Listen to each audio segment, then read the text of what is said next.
আসসালামু আলাইকুম ওরহমতুল্লাহি ওবরাকাতুহু। প্রিয় বন্ধুগণ, আশা করছি আপনারা সকলেই ভালো আছেন। আমিও আল্লাহর অশেষ দয়ায় আলহামদুলিল্লাহ খুবই ভালো আছি। তো বন্ধুগণ, প্রতিদিনের মতো আজকে আপনাদের সম্মুখে হাজির হয়েছি একটি গুরুত্বপূর্ণ তদবির নিয়ে বা একটা সমস্যার সমাধান নিয়ে। দেখুন, একটা কথা আপনাদের প্রথম বলে রাখি, সমস্যা সমাধানের মালিক একমাত্র আল্লাহ। আমরা কেবলমাত্র ওসিলা। এই ওসিলা দিয়ে বহু মানুষের কাজ করা হয়। ইনশাল্লাহ আল্লাহ রব্বুল আলামিন কাজ সেটা প্রতিফলিত করেন। সুতরাং আমাদের কোনো কৃতিত্ব নেই, সব কিছুর মালিক একমাত্র আল্লাহ। তো দেখুন, আজকে আমাদের সমাজে কিছু সংখ্যক ছেলে অথবা মেয়ে রয়েছে যাদের বয়স 3, 4, 5, 6 বছর 10 বছর পর্যন্ত বয়স হয়ে গেছে, কিন্তু তারপরেও তারা বিছানায় প্রস্রাব করে দেয়। সুতরাং তারা স্বপ্নে দেখে যে আমরা অন্য কোথাও প্রস্রাব করেছি। তো দেখা যাচ্ছে তারা রাতের অন্ধকারে ঘুমের ঘরে স্বপ্নযোগে বিছানায় প্রস্রাব করে ফেলে। সেজন্য আজকে সে বিষয়টি নিয়ে আপনাদের আলোচনা করব যে তার সমাধানটা কী রয়েছে, কোরআনিক চিকিৎসা কী রয়েছে। দেখুন, আপনারা হয়তো বহু ডাক্তার কবিরাজ করেছেন, কিন্তু কোনো মতেই কোনো কাজ হচ্ছে না।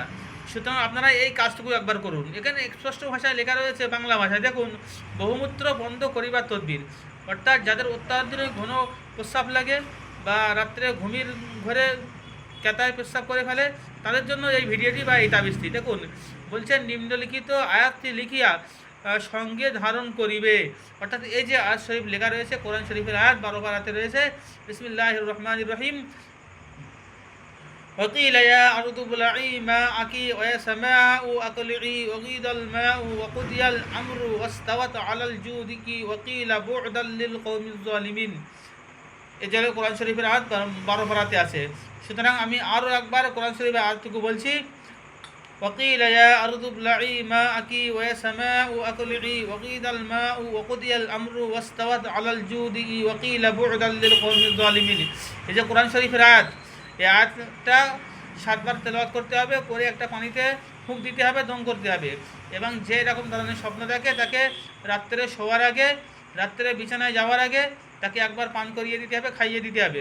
আর এই যে আয়াতটা একটা সুন্দর পরিষ্কার পরিচ্ছন্ন কাগজে পবিত্র অবস্থায় পাকসাবরত অবস্থায় লিখে মাদুলিতে ভর্তি করে যদি তার গলায় ঝুলিয়ে দেওয়া হয়, ইনশাআল্লাহ আল্লাহ পাকের ইচ্ছায় আর কোনো রকমের কোনো স্বপ্নও তিনি দেখবেন না, বাজে স্বপ্ন, কুস্বপ্ন। এবং বিছানায় তার প্রস্রাব করা অবশ্যই বন্ধ হয়ে যাবে ইনশাআল্লাহ। তো বন্ধুগণ, আপনারা বাড়ি বসে এই কাজটুকু করতে পারেন।